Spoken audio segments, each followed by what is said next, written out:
नमस्कार जय जगन्नाथ बंधु आम शास्त्र रे गोटे कथा सुंदर भाव में लिखा अछि जीवे दया नामे रुचि वैष्णव सेवा माने प्रकृति आ जीवजंतु को भल पाइबा ही आमर संस्कृति।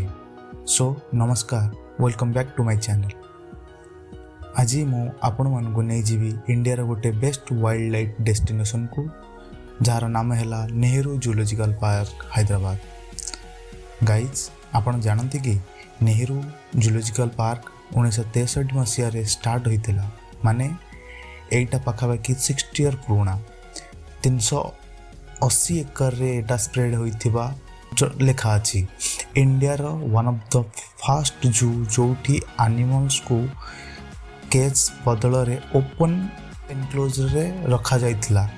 इट्स ए ह्यूज सो आकु बाहर ही रखा जाइथिला प्रथमे जो स्टार्ट होता एकारे प्रबल लोक आसती प्रतिदिन। आर एंट्री टिकेट हूँ पाखापाखि 100 टंका फॉर एडल्ट एंड 50 टंका फॉर किड्स। सो एथिरे गोटे कथा मन रखिबार अच्छी कि मंडे दिन यह क्लोज रोची मंडे आसतुनि ना आपन को गेट बाहर फेरिकी जीवा पड़ो। फास्ट जिनस करुच्ची आज safari. So it is the highlight of here. So आमको बस रे नहीं जिबे और एनिमल माने बाहर खोलारे रहिथिबे। It's like a mini first adventure. Safari bus रे बुलिया बेले गोटे कथा नोटिस करिवे एनिमल माने पूरा फ्री थांते एठी। एक्चुअली एटा 30 एकर रो गोटे डेडिकेटेड एरिया। एठी लायन और टाइगर को सेमी वाइल्ड एनवायरनमेंट रे रखा जाए। सो दैट से माने कि निज नेचुरल बिहेवियर भूली जीवे नहीं फॉरेस्ट वाइब रे रहिबे। सो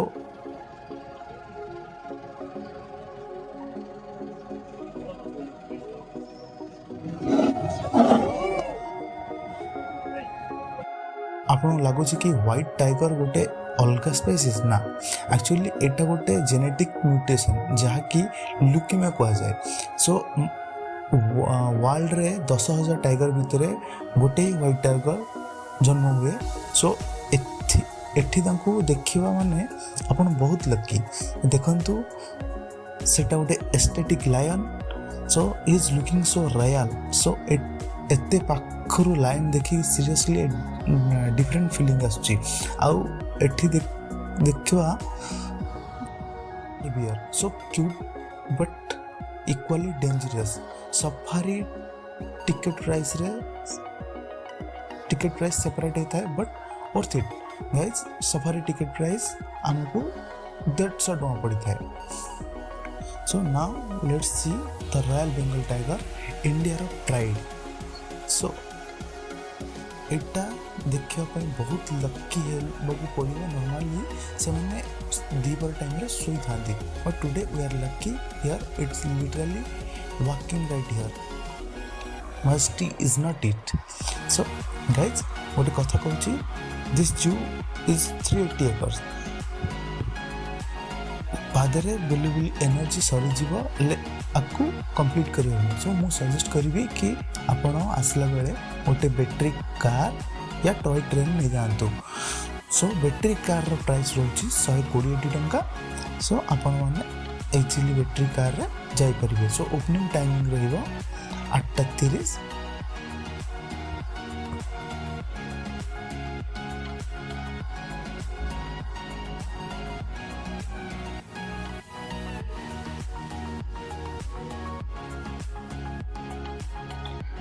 सो एई जूर सफारी राइड होची हाईलाइट। सो आपण माने सफारी राइड रे कोन कोन देखिबे लायन टाइगर बियर डियर सब रोमिंग इन नेचुरल एनक्लोजर रे आपण देखिबे। ए राइड टी अप्रोक्सीमेटली 20 मिनिट ड्यूरेशन होता है। आउ जंगल वाइब पूरा फुल ऑन होता है। सो जू रे ओवर 1500 एनिमल अछंती। Elephant giraffe zebra rhino crocodile chimpanzee सब स्पीसीज अवेलेबल अछंती। इंडियन बाइसन नीलगाई डियर भी देखिए आपण माने। सो किड्स मान एटा पूरा एंजॉय करथांती।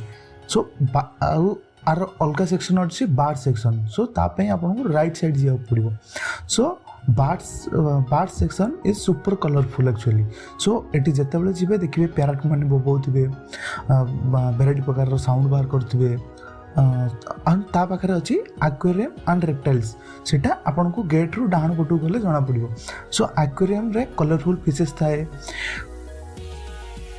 पूरा पूरा अंडर वाटर रेनबो टाइप रो देखा जाए। सो रेप्टाइल्स टर्टल्स थाए लिजर्ड्स थाए थोड़ा scary but educational both species into info भी अवेलेबल अच्छी बोट्स रे आपण देखि परिबे ए सब जिंस।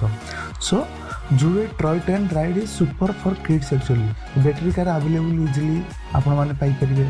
सो picnic spot clean and peaceful family relaxment करूछंती। तो सफारी बस रे बुलिया बेले गोटे कथा नोटिस करिवे एनिमल माने पूरा फ्री थांती एठी एक्चुअली एटा 30 एकर गोटे डेडिकेटेड एरिया एठी लायन और टाइगर को सेमी वाइल्ड एनवायरमेंट रे रखा जाए। सो दैट से माने कि निज नेचुरल बिहेवियर भूली जीवे नहीं फॉरेस्ट वाइब रे रहिबे। सो गोटे कथा रहिबो एठी आपन को कहल चाहूची जे वाटर बॉटल और लाइट स्नैक्स धरि के आसीबे बिकॉज़ भितर फूड ऑप्शन लिमिटेड आउ प्लास्टिक स्ट्रिक्टली प्रोहिबिटेड अछि आ भितर। सो आपण को सबुठारु क्यों एनिमल भल लगिला कमेंट रे जणांतु लाइक शेयर सब्सक्राइब करंतु।